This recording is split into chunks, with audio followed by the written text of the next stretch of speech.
मुकेश अग्निहोत्री जी। राधे राधे महाराज जी। महाराज जी, आप उप मुख्यमंत्री हैं हिमाचल प्रदेश के। महाराज जी, आप कह रहे हैं कि आपकी पत्नी की अकाल मृत्यु हो गई थी, बट एक दिन पहले आपसे मिलने की उनको तीव्र इच्छा थी और बहुत प्रयास भी किया, बट मिल नहीं पाए, मतलब वहीं से। महाराज जी, उनके अंतिम इच्छा को पूरी करने के लिए आप आए हैं महाराज जी। हाँ, धन्यवाद है। हमें लगता है कि एक श्रीमद् भागवत का पाठ करवा लेना, मूल संस्कृत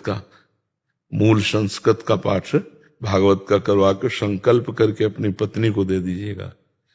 तो मूल संस्कृत के पाठ से क्या है कि अकाल मृत्यु में जहां भी जो भी गति होगी उसमें उन्नति हो जाएगी, क्योंकि भागवत इतनी समर्थ है कि धुंधकारी प्रेत बन गया था, फिर भी उसे भागवत ने भगवत स्वरूप प्रदान करके परम पद दिया। विमान आया था गोकर्ण जी के सामने, तो हमको लगता है कि तस्मात् शास्त्रम प्रमाणम थे, तो अगर उनकी इच्छा की पूर्ति तो उनकी सदगति की भी पूर्ति करवा दीजिए।